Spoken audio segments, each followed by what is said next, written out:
a watchdog. And y'all, we got ourselves a lapdog. And it matters. It matters when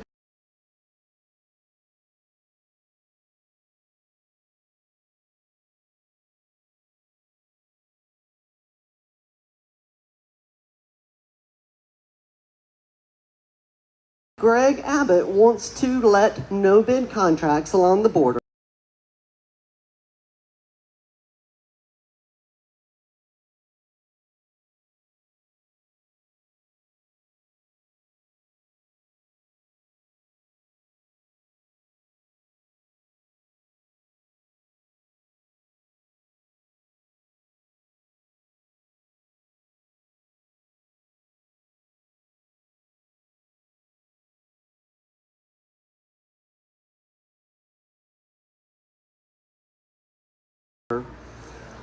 which has shut down the whole U.S. economy. And it's costing us now, what, millions of dollars a day. It's the property tax loopholes and stick us with the bill. It's Glenn Hager who lets him do it. It matters. I can go on and on about all the things that I can do and will do and should do as comptroller, from helping with broadband expansion from corner to corner, renewable energy. My family's been here since Texas was a republic. I also run our family ranch, which has been in existence until the far outside. Anyway, what else I'm going to tell you is that, all right. Okay, well, because we have a ranch, a lot of our money comes from hunting, which means that I am for guns. We use guns for hunting, not people, not children, but for animals. And that's what we should be doing with it. My other main issue, which I was born a feminist, and I thank you, Ann, for being the last decent governor we had in Texas. However, we know what has happened to women and to their bodies. They are now belong to the government or to a religion. They don't belong to us. And this is wrong. It's wrong for my daughters, for my granddaughters, for all the women in Texas. So the only other big issue that I have that I want to talk about is the acceptance of all people. All people, not Republicans, not Democrats, but all the people that matter and that make our state great. Anyway, my pleasure, my honor to introduce our next governor, Beto O'Rourke.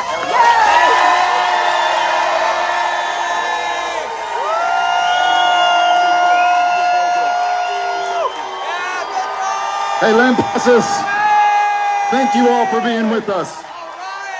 Thank you to everybody. So grateful that you're here. So grateful that everyone is here. I want to thank Ellen for kicking us off or introducing me.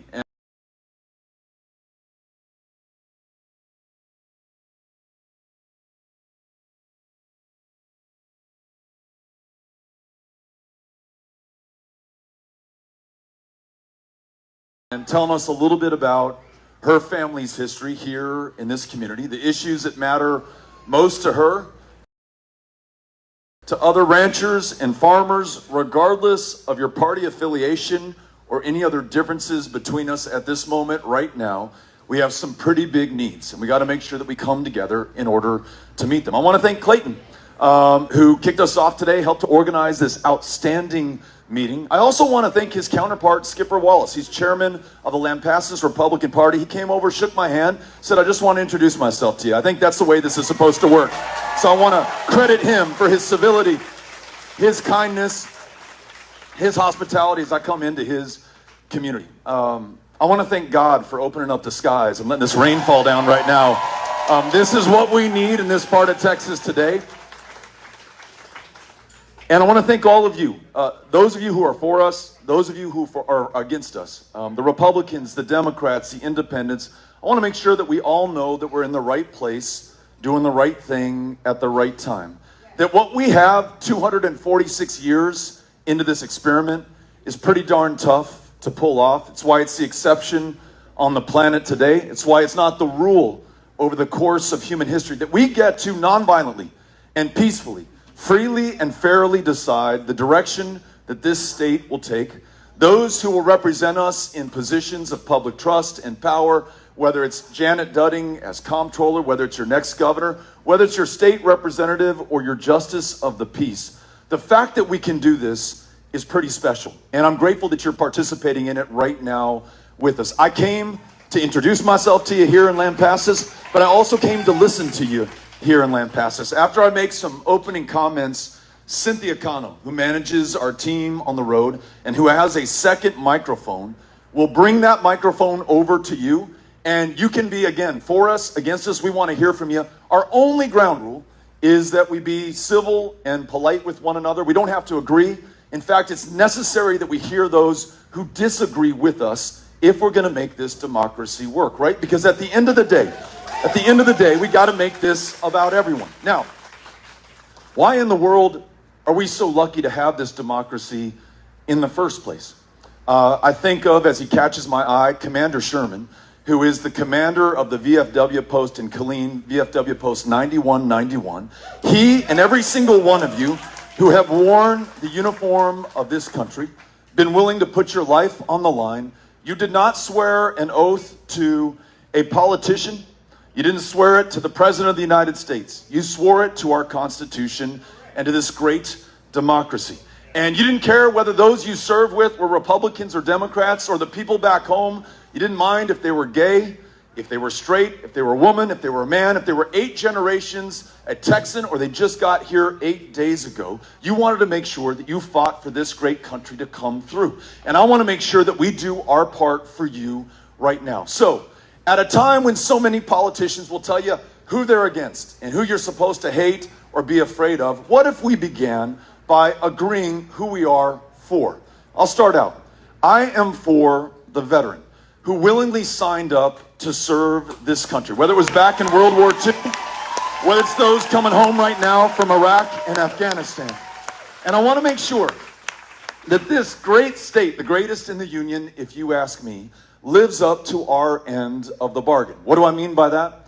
It means that in a state that is the 9th largest economy on planet Earth today, that boasts a $2 trillion gross domestic product, that has a biannual budget from our state government of $250 billion, that we spare no expense to take care of those who stood up for us. And I mean by that, that tonight, whether it's raining or whether the rain has stopped, there will be hundreds of veterans in this state who will be sleeping along the side of the road or underneath bridges or on a park bench at one of our great public parks in this community or mine in El Paso, Texas.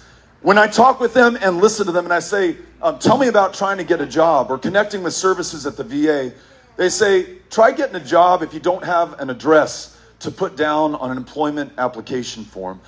Try going into the VA if you're wearing the same dirty set of clothes day in and day out. Try getting some help when you have no one that you can turn to in this state right now. What if we decided that whatever the cost it is, we're going to pay to ensure every veteran has a roof over their head, a permanent address that they can call home, somewhere they can lay their head down at the end of the day.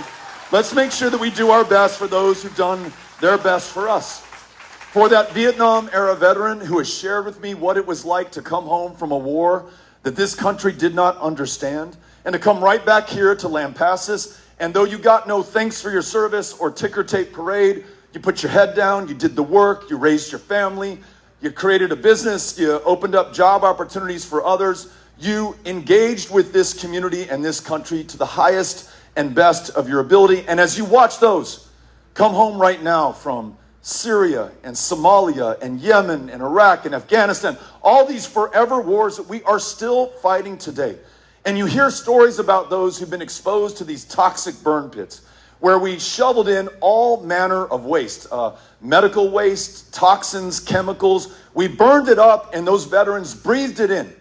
And now they're back home in Lampasas in Texas and they're having a hard time breathing today. It is that Vietnam era veteran who says, you know what? This country took 4 decades, 40 years to recognize my exposure to Agent Orange as the protective condition for the cancers that are consuming us, from the diseases that our fellow veterans are dying from right now. 40 years to get it right. That Vietnam era veteran says we're not going to wait 40 years for us. They are first in line advocating for this next generation of veterans to get the care that they deserve. That's why we're going to follow their lead and make sure that we set up a toxic burn pit registry right here in the state of Texas. Every returning veteran able to sign up and get connected to the care that they need and which will literally save their lives in so many instances. And then lastly on this one, I served for 6 years on the House Veterans Affairs Committee in Congress. The honor of my life to be able to serve those who served us. And what I heard from so many veterans across this great state is that if you can get into a VA, and when they prescribe you something, all too often it is an opioid, to which you may become addicted, and from which you may die, as tens of thousands of our fellow Americans have. And they say, hey Beto, for my post-traumatic stress disorder, for my traumatic brain injury, for these signature wounds and conditions that I brought back after serving all of us, and you know that fewer than 1% of our fellow Americans have enlisted and signed up since we were attacked on 9/11. That fewer than 1% standing up for the rest, the 99% back here at home. But if they choose to use cannabis or marijuana to relieve their symptoms, to ensure that they have an appetite, to guarantee that they can sleep at night, we treat them to legalize cannabis in the state of Texas and make sure that anyone who has been locked up for possession of a substance that's legal in most of the rest of the country today, we're going to expunge their arrest records as well. Let you get on with your life. Someone else I think we can all be for is the school teacher or the school counselor or the librarian or the bus driver or the cafeteria worker. I'm hoping as close as I can. Now, at a time that thousands upon thousands are leaving the profession for very understandable reasons. Right here in Lampasas County, you are underpaid by $13,000 a year against the national average. No wonder you're working a second or third job just to be able to make ends meet, to put food on the table, to make the note on your mortgage, to make sure that your kids can get ahead. You don't work that extra job for kicks or to have fun. You do it because you have to do it. In addition, after 2 years of a pandemic, 2 years of learning loss, 2 years of those in the highest positions of power constantly denigrating you and attacking you, we force you to perform to a high-stakes, high-pressure standardized test that in no way measures the potential inside that kid or the effort that you're expending to connect with him. What about this? What if we not only stood up against this effort to turn our public tax dollars into vouchers and take them away from our public schools and send them to private ones? What if we paid our public school educators enough to just work one job to focus on that kid who's right in front of them? What if we ensured that our retired school teachers who have not seen a cost of living adjustment in 18 years get one every single year going forward? And what if we cancel the START test in the state of Texas and replace it with something that actually works? I want to make sure that those who have one of the most important jobs at the toughest time to do this job know that we have their backs, because they have the most important people in front of them in the state of Texas. Those are our kids and our grandkids. I'm here with my wife, Amy, right now. And there we go, Amy. And she and I are raising a sophomore, a freshman, a sixth grader in the El Paso public schools. They started casi 3 weeks ago. We start early our school year in El Paso.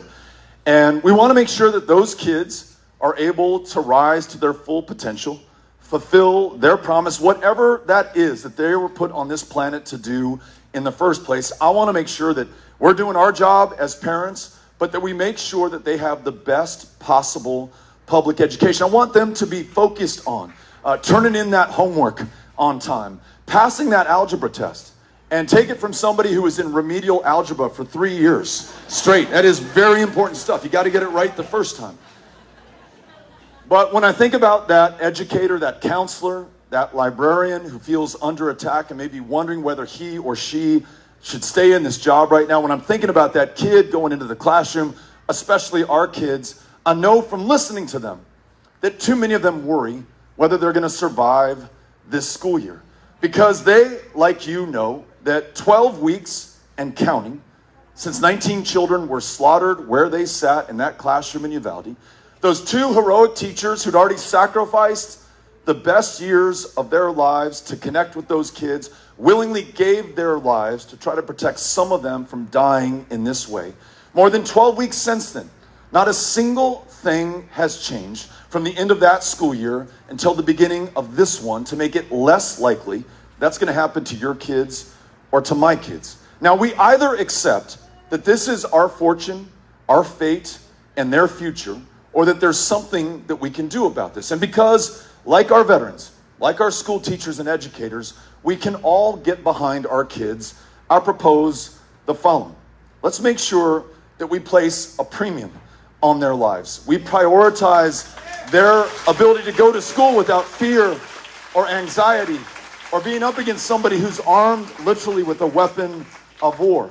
That we disregard the polling, the politics, the special interests, the gun lobby, the NRA for that matter, and just do what is right. Here are 3 ideas that I've heard from you as I've traveled the state of Texas. This is from gun owners. This is from Republicans. This is non-gun owners. This is independents, Democrats, and folks who've never voted a day in their lives. These are for people like me, 4th generation, who was raised in a household where we had firearms and was taught not only how to shoot them, but how to responsibly own them. The same message that we're passing on to our 3 kids in El Paso, the 5th generation that we're raising today. That's the tradition of responsible gun ownership that you were probably brought up in as well. What we see happening in Texas today, that is not who we are. 5 of the deadliest mass shootings in U.S. history have taken place in this state in just the last 5 years. We either accept that Texans are somehow inherently violent and murderous and just love to shoot each other up, or that there is something that we can do to address this, to defend the Second Amendment while still protecting the lives of our kids in those classrooms. Here are the ideas that you've shared with me. Number 1, at a minimum, let us raise the age of purchase for an AR-15 to 21 from 18.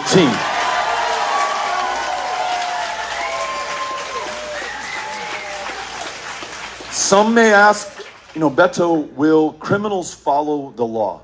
And I think that's a legitimate question. And we should acknowledge at the outset that this will not prevent every instance of gun violence in our communities. But when we look at Uvalde, and I'm still thinking about Uvalde and talking to those parents in Uvalde and wanting to make sure that we do our best to fulfill our commitment to those in Uvalde, they say to me, that young man legally purchased those 2 AR-15s, those hundreds of rounds of ammunition, as soon as he turned 18. Because at the time, that was the law in the state of Texas. It still is. He didn't try to get those guns when he was 16. He didn't try to get those guns when he was 17. He waited because he wanted to follow the law. If we raise the age to 21, at least in that instance, we would have purchased 3 more years for some kind of intervention to stop that kind of slaughter and to ensure that those families don't endure the suffering and loss that they are trying to live through right now. Something else we could do is called a red flag law. If you have that firearm in your house, but you're threatening to use it against yourself, you're threatening to use it against a family member, you're threatening to take it into your school and use it against kids, a red flag law allows us to intervene through due process before it is too late. That shooter in Uvalde again, he was sending off such strong signals about what he was about to do that his friends, they called him the school shooter before he ever walked into a school and shot anybody. The shooter who killed 23 of my neighbors in El Paso, when he ordered that AK-47 up in Allen, Texas, his mom called the Allen Police Department and said, I have no idea what my son needs with this AK-47, a weapon originally designed for use in combat. And she may have signaled there are some other problems with this guy right now. The police, because there is no red flag law in Texas today, said, I'm sorry, good luck, you're on your own. He drove that AK-47 650 miles to my hometown, walked into our Walmart in central El Paso, and murdered 23 people in a matter of minutes in a city of nearly 1 million people that doesn't lose 20 in an entire year for murder. So a red flag law could have stopped both of those senseless massacres that we've seen in the state of Texas in just the last couple of years. And one last idea on this. If you buy a firearm from a federally licensed gun dealer, you're going to go through a background check, as you should. And that background check will reveal if you have a violent criminal history. And if you do, they're going to stop that purchase in order to protect the public. That works and it checks out. But because we don't have a universal background check in the state of Texas, if you buy that firearm from someone else, they can sell it to you, no questions asked. And we, the public, are none the wiser or the safer for it. So in Midland, Odessa, a month after that mass shooting in El Paso, guy goes into a gun store, tries to buy an AR-15, is turned away, can't pass a background check. But he buys from a private seller the exact same kind of firearm, no questions asked, turns around and uses it to kill 8 people in that community. Would a universal background check stop every instance of gun violence? No, but it would have stopped that one, and it would stop more going forward in the future.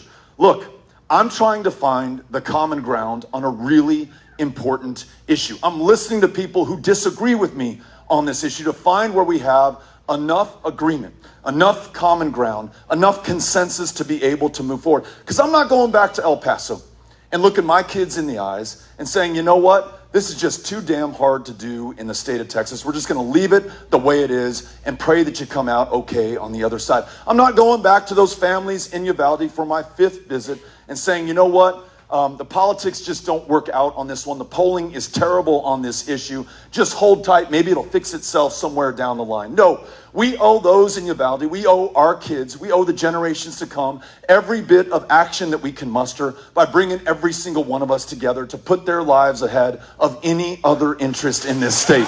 That's what I want to do.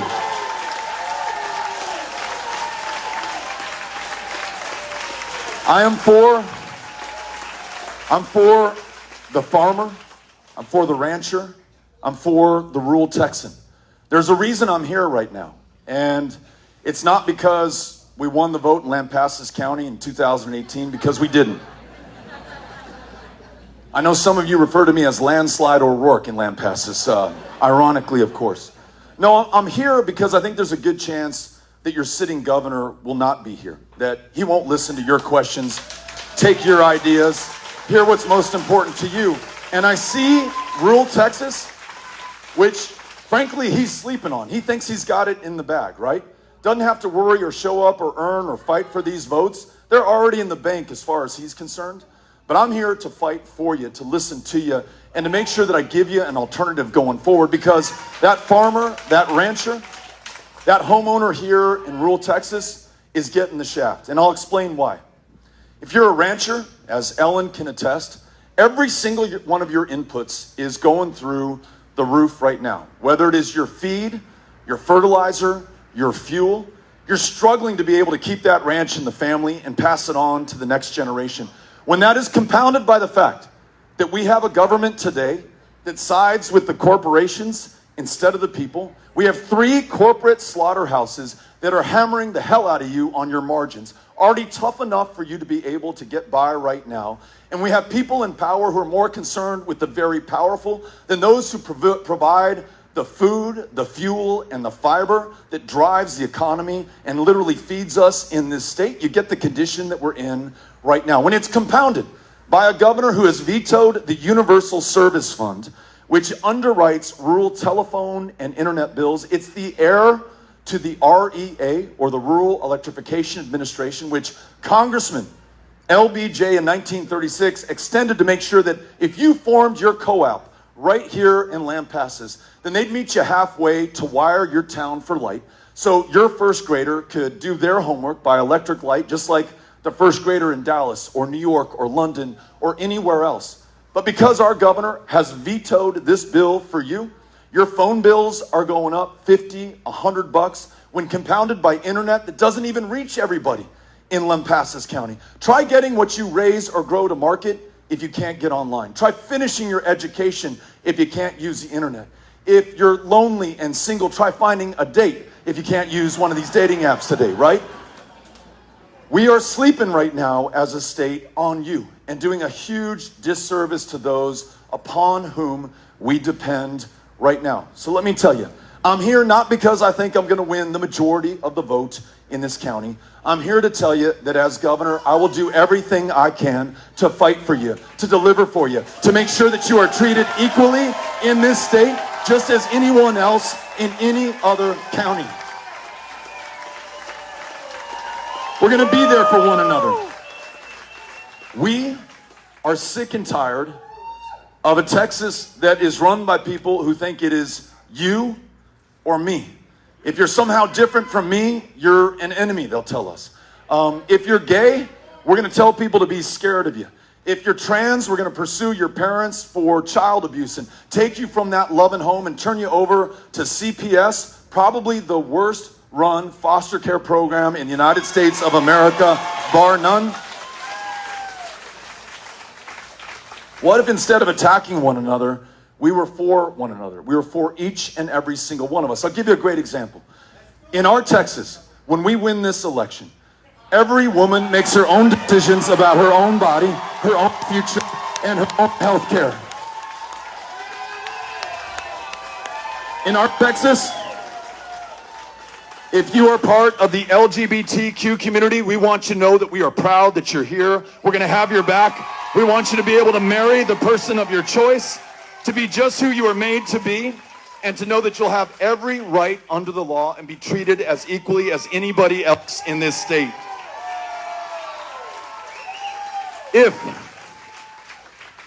you're an immigrant, as many of us were at some point in our family history, I mean, we all came here in a different ship. Some arrived 15,000 years ago and were native to this land. Others came in bondage against their will and literally built the wealth and success of Texas and the United States of America, though they would never fully be able to participate in that wealth and success. Others, like the O'Rourke's in the 19th century, fleeing famine in Ireland, if forced to go back, our line would be dead right now, but this country took us in. For those who come today, who want to work, who want to join family, who want to seek asylum and refuge and flee certain death in their home countries, I just want to tell you this. I want to make sure that there is a legal, safe, orderly path for you to do this the right way. If you come here, you got to follow our laws, but I want to make sure that our laws follow our values, our needs, and our reality right here on the ground. I don't want you to be used as a scapegoat anymore by demagogues in power who try to vilify us about people coming here who say we're being invaded, we're being attacked. Texans, as Abbott said, you must defend yourselves and take matters into your own hands. These stunts of sending migrants on buses to DC or New York, or building a few miles of walls, or involuntarily activating 10,000 members of the National Guard in the state of Texas for a one-year deployment. They had a week to say goodbye to their families, to their employers, to their communities, to be deployed for a year. Ladies and gentlemen, 8 of them have lost their lives so far on this deployment, 4 by their own hand and 4 others in questionable circumstances. Not a single one of them was murdered by a migrant coming over to this country. If we, as Republicans and Democrats, come together with a Texas-based solution to the challenges that we have at the border, a safe, legal, orderly path for those who want to come here to do better for themselves and do better for all of us, then all that will remain are those who want to do us harm. And if you've come here to traffic fentanyl, if you've come here to traffic in human beings, I want to make sure that we can stop you, that we're vigilant against you. But right now, you are but a needle in this gigantic haystack of people who are trying to find the right way to come to this country. We come up with solutions instead of stunts, then we can stop those who want to do us harm and stop vilifying the immigrants and celebrating the fact that they're here in our communities, making us better by their very presence. So These are who we are for. We're for all of us, in other words. We want all of us to come together. And I'll close with this before I turn the microphone over to you to have a chance to listen to you, to answer your questions, and to hear your ideas. If you want to be part of this, we have a number of volunteers who are here who are wearing these yellow vests. I see one right back here. I see another right here. There are more in the round. They are here if you want to go knock on the doors of your fellow Texans after it stops raining, to talk to them about what is on the line in this election. In your own words, from your own heart, reaching them face to face, eyeball to eyeball, human to human, in this deeply divided, highly polarized moment when we're so often consumed by our digital devices. That is what breaks through in this election. It won't be the candidate. It won't be his political party. It is going to be the people of Texas. And I promise you this, I'm not going to put you on the doors of people who will never be with us, right? We want to respect their opinion, but it's not worth our time to try to persuade somebody who's already set in their ways. However, I will put you on the doors of those who become the targets of voter suppression and voter intimidation, who've literally been written out of participating in our elections and in our democracy. The number one reason given by the 7 million people who were eligible to vote in 2020 but did not cast a ballot in the state of Texas was that no one ever asked them to. I will put you on their doors. They are waiting for you right now. You talk to them, you bring them out, and we will win this election. That's what we need to do right now. Grateful that you came out. Looking forward to hearing what you have to say. Thank you, Ms. Connell. Thank you all for coming out. We're going to take our first question right here. If you have a question, please raise your hand and I will make my way around the room. Just keep it to one question so we can get to as many questions as we can. Okay, my question requires just a bit of context. Please. I have a 23-year-old, beautiful, vibrant, funny daughter that was diagnosed when she was 8 years old with an autoimmune disorder that requires her to take methotrexate in order to suppress her immune system so it will not attack her body and kill her. Senate Bill 394 in the Texas legislature is seeking to ban the use of methotrexate in chemical abortions. The problem I have with this is that the only chemical abortions that methotrexate is used for are tubal abortions, which are responsible for 10% of all of the pregnancy-related maternal deaths in the state. I want to know what you can do facing a largely Republican legislature, what you can do to protect my daughter's rights and to give her the same right to life this embryo that is in a tubal pregnancy that will never, because tubal pregnancies never ever end in a baby. Ever. There is 0% chance. So what can you do as governor to protect my daughter's right to life and give her just as much right to life as that embryo that will not make it to be a baby?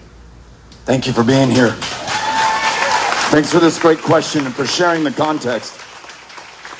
We were in North Texas recently and heard a story from someone who's prescribed methotrexate, I think for a very severe, aggressive form of arthritis. But because she is of childbearing age, she cannot find a pharmacist in North Texas to continue the prescription that she's been on for almost her entire life. Literally flew to California to be able to have that prescription filled to come back. Now, she has the resources to go to California to be able to fill that prescription and come back. Others do not. What are we doing to one another, specifically the women of Texas? You mentioned maternal mortality. We have one of the worst rates of maternal mortality in America, in the developed world. For black women, it is 3 times as deadly, because when you have closed down every option for an abortion, very often in closing those family planning clinics, you've also closed off every opportunity for a cervical cancer screening, for a family planning provider to see a doctor of any kind in the least insured state in America. So what are we going to do about this? Well, one, we'll concede not a single one of these races or elections until all the votes are counted. So not only are we going to win for governor, but lieutenant governor, for attorney general, for comptroller, all the way up and down the ticket. These state representatives, these state senators, we've got to vote for those who respect the ability for women to make their own decisions about their own body and their own health care and their own future. So that's where we start. But Questions asked, what if we don't have that commanding majority that would make it easy? How are we going to get this done? Couple things that the office of the governor is going to be able to do going forward after we win. One, we're going to be able to veto the bad things that are coming down the pike. You saw Clarence Thomas's concurring opinion to the Dobbs decision that overturned Roe versus Wade. What he promised, and I tell you it's going to rear its head in Texas first, is that next on the block is your right to access contraception. Following that is same-sex intimacy. In other words, reviving the sodomy laws in the state of Texas. And following that is marriage equality. So being able to veto those things, or these ideas like checking the travel documents of women of childbearing age before they seek to leave the state of Texas, we've got to stop the craziness that is our future before it is too late. But in addition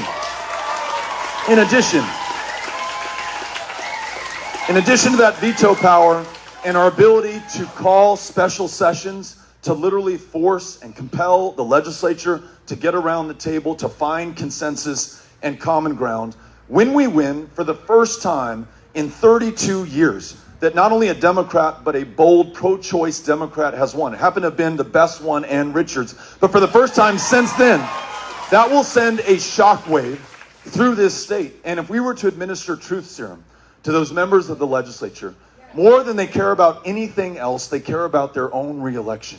And when they find that a majority of their constituents, both pro-life and pro-choice, want to make sure that women can make their own decisions going forward, I guarantee you we're going to get progress in overturning what is a total abortion ban in Texas, with no exception for rape, no exception for incest, and which is harming women like your daughter right now, who just want to be able to live their lives in the state of Texas. We're going to make sure that they are a priority, fight for them, have their back, and get this done. Thank you for asking the questions. Appreciate it. To your right. To your right. Keep going. Here we go. There we go. Nice to meet you. So one of the things that we don't want to talk about here is the fact that our economy is going to be changing drastically over the next 30 years.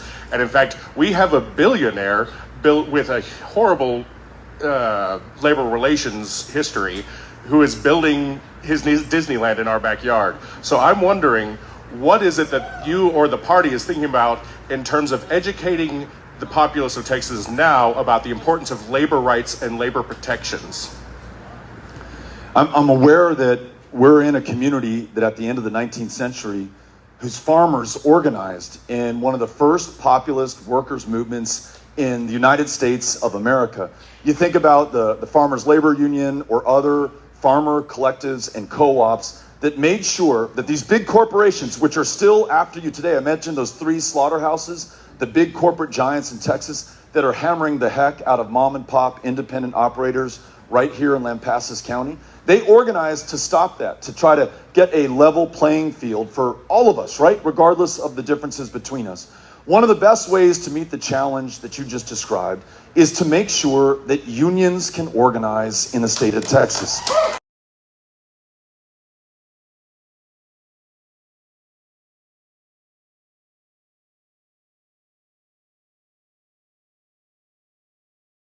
Value for these corporations, for better wages in a state where the minimum is still $7.25 an hour.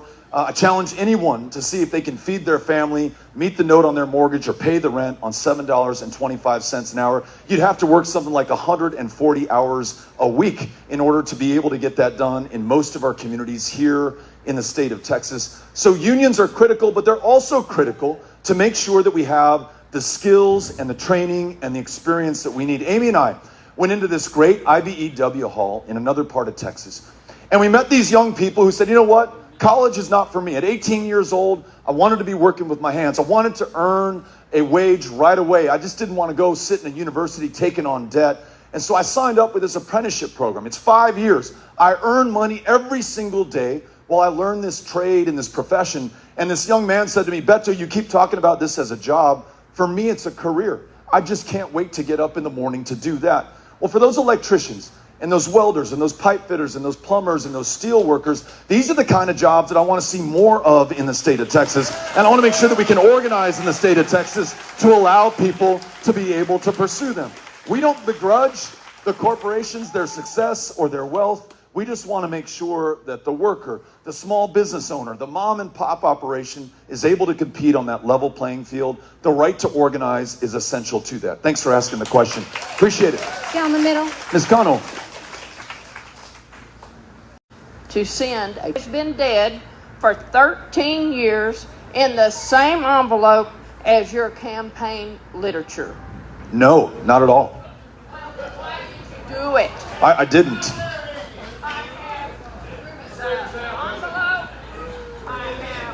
The voter registration, and I have your literature. Yeah, I tell you what, we did not do that. And so I appreciate you being here. If your question is about the integrity of our elections, which I take it to be, I mentioned our democracy at the outset, these extraordinary women and men who put their lives on the line to establish it, to protect it, to expand it, the civil and voting rights marchers who ensured that we had the first true multiracial democracy in America when LBJ was president. There's nothing more important than the right to vote.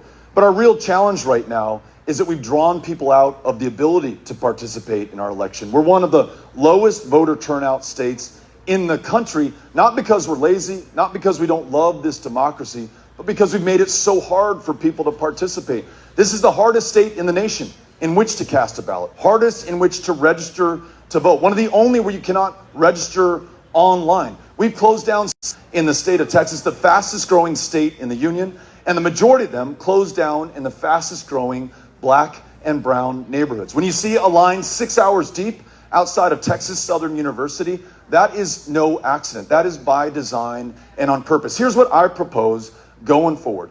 We should remain vigilant against any kind of voter fraud, and I think you and I can agree on that. But we should also make sure that whether you're a Republican or a Democrat, who it is that you vote for, no me importa, not my business, it does not matter, that there is no obstacle in your way in order to be able to do that. Here's some things that could help us. What if we had automatic voter registration when you turn EMV? If you're a U.S. citizen, if you're eligible, you're registered to vote. Same day voter registration would make a lot of sense as well. What if we no longer allowed our members of Congress, our members in the state legislature, to choose their voters instead of the other way around, but we defeated gerrymandering by having citizen-led redistricting commissions? What if we said there's nothing so great about Greg Abbott or Beto O'Rourke for that matter, that they should be able to be re-elected perennially for as long as they want to? What if we had term limits on every single office in the state of Texas? And then, to make it easier for people who are working those $7.25 an hour jobs, what if we replaced Confederate Heroes Day as a state holiday with Election Day as a state holiday, so you could get out to the polls and actually choose the candidate of your choice? Thanks for the question. Hey, Beto, I am one of those retired Texas teachers that taught for 28 years. You're our hero. Before I went to work as a teacher, I worked in the real world that paid into Social Security. During my 28 years of teaching, I had part-time jobs, I worked summers, I did all those things to try to make ends meet that also paid into Social Security. Because of the windfall elimination provision, I am not allowed to receive my Social Security because my teacher retirement is considered a windfall. Also, because of the government pension offset, when my husband dies, I am not allowed to get his full Social Security benefits because of this lovely windfall teacher retirement that's all of $3,000 a month. How can we go about changing that? All across Texas can have their benefits that they've earned, that we've paid into, but we can't have access to. That's a great question. This is one where I hope Republicans, Democrats, Abbott folks, O'Rourke folks can all get behind, because the retired teachers, yourself included, have not seen a cost of living adjustment since the year of our Lord, 2004.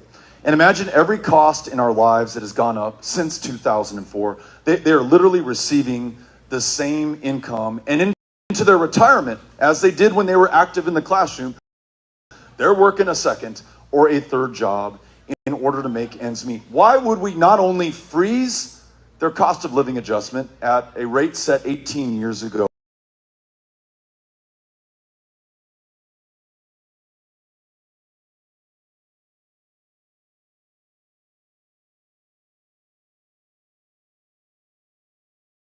but through the windfall elimination provision, say, look, when you had to work that second or third job in the private sector and you paid into Social Security just like everyone else, you will not be able to draw down that earned benefit. Not a giveaway, not a handout. You paid into it every working quarter.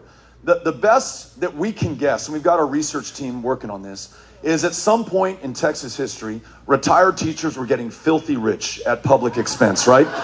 We got sick and tired of them living in those mansions, lighting $100 bills on fire in front of us, and just really goading us. So we set the WEP, we froze the COLA, we did the GPO. There's actually no good reason for it that we've been able to find. We're punishing you for public service. And beyond doing the right thing by the person who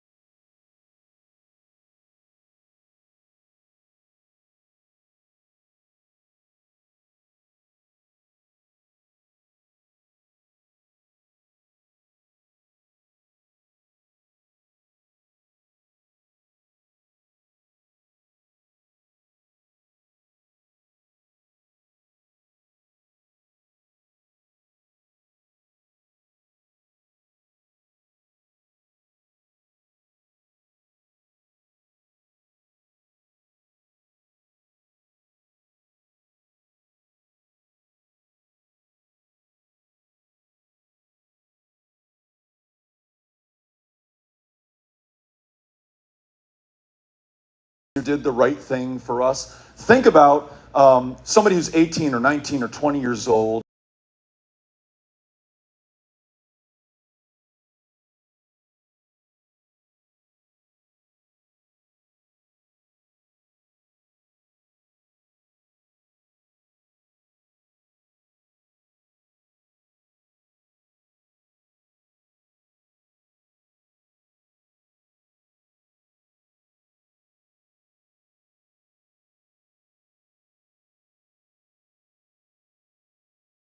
About this STAR test, about being demeaned by the people in power who say, you can't teach this version of history or mention this person's name in your classroom, or we want you to turn in the parent of this transgender kid for child abuse, or we're going to underpay you so badly that you're going to work 2 or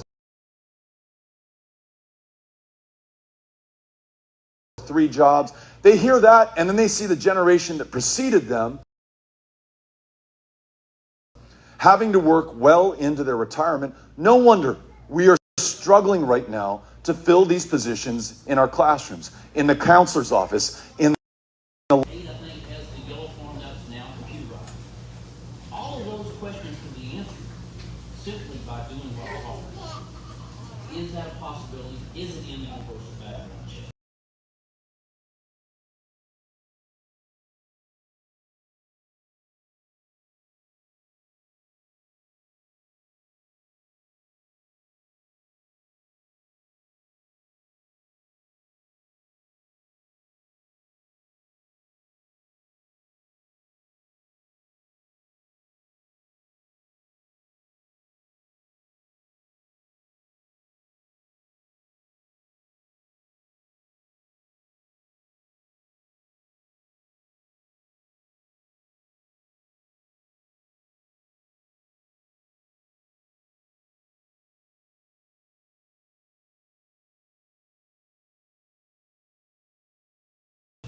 What a great question. Thank you for this. Thanks for your public service.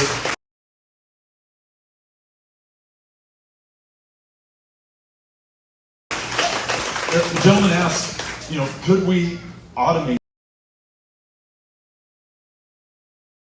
this universal background check that you've heard me talking about? And the answer is yes, we can do this on tech.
like some of my, now I'm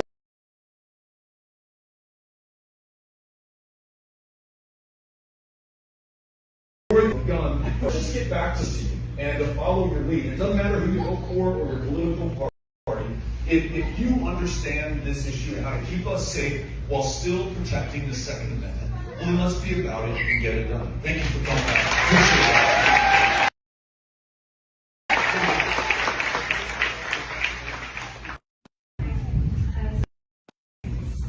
So the first one, Texas Central Railway says that nearly 100,000 Texans, sometimes called super commuters, travel back and forth between Houston and the Dallas-Fort Worth area, where still not hurting the other hardworking folks that ranch on the land where this proposed railway would be. What a great question. Thank you for this. Thanks for your public service. The gentleman asked, could we